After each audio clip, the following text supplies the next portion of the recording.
తెలుగు రాష్ట్రాల్లో ఎండలు మండిపోతున్నాయి. పెరుగుతున్న ఉష్ణోగ్రతలతో జనం బెంబేలెత్తిపోతున్నారు. ఆంధ్రప్రదేశ్, తెలంగాణలోని చాలా ప్రాంతాల్లో 45 డిగ్రీలకు చేరువలో ఉష్ణోగ్రతలు నమోదవుతున్నాయంటే ఎండలు ఎంత తీవ్రంగా ఉన్నాయో అర్థమవుతుంది. ఈ తరుణంలో తెలుగు రాష్ట్రాల్లో వాతావరణ పరిస్థితులపై వాతావరణ శాఖ కీలక అప్డేట్ ఇచ్చింది. తెలంగాణ, ఆంధ్రప్రదేశ్లో ఎండలతో పాటు వర్షాలు కురిసే అవకాశం ఉందని వాతావరణ శాఖ తెలిపింది. ఉత్తర కోస్తాంధ్రలో శుక్రవారం తేలికపాటి నుండి మోస్తరు వర్షాలు లేదా ఉరుములతో కూడిన జల్లులు 1 లేదా 2 చోట్ల కురిసే అవకాశం ఉంది. ఉరుములతో కూడిన మెరుపులు, ఈదురుగాలులు గంటకు 40 నుండి 50 కిలోమీటర్ల వేగంతో వీచే అవకాశం ఉందని వాతావరణ శాఖ పేర్కొంది. ఇక దక్షిణ కోస్తాంధ్రలో శుక్రవారం తేలికపాటి నుండి మోస్తరు వర్షాలు లేదా ఉరుములతో కూడిన జల్లులు 1 లేదా 2 చోట్ల కురిసే అవకాశం ఉంది. ఈదురుగాలులు 40 నుండి 50 కిలోమీటర్ల వేగంతో వీచే అవకాశం ఉందని తెలిపింది. ఇక రాయలసీమ విషయానికి వస్తే శుక్రవారం తేలికపాటి నుండి మోస్తరు వర్షాలు లేదా ఉరుములతో కూడిన జల్లులు 1 లేదా 2 చోట్ల పడే అవకాశం ఉంది.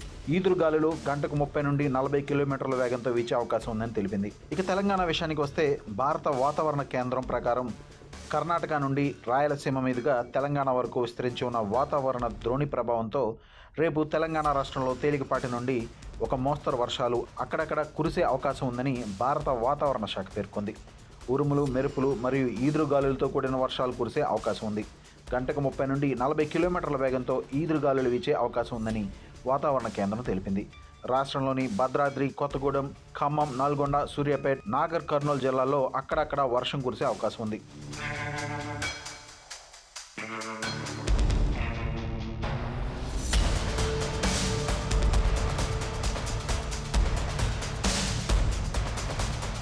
ఇక ఉష్ణోగ్రతల విషయానికి వస్తే ఆదిలాబాద్ జిల్లాలో 41 నుండి 44 డిగ్రీల ఉష్ణోగ్రతలు నమోదయ్యే అవకాశం ఉంది.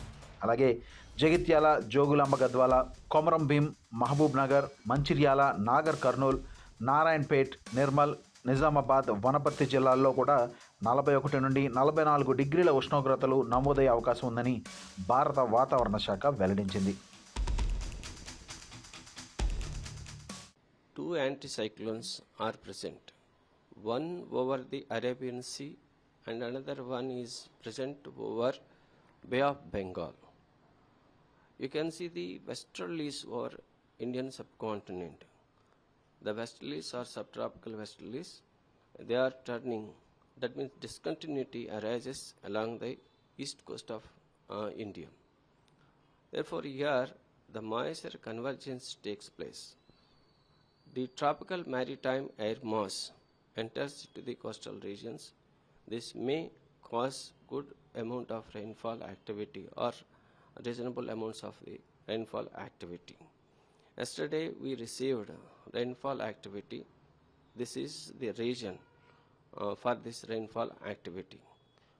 At the same time, you can see a belt of westerlies are coming from lower latitudes, tropical region also.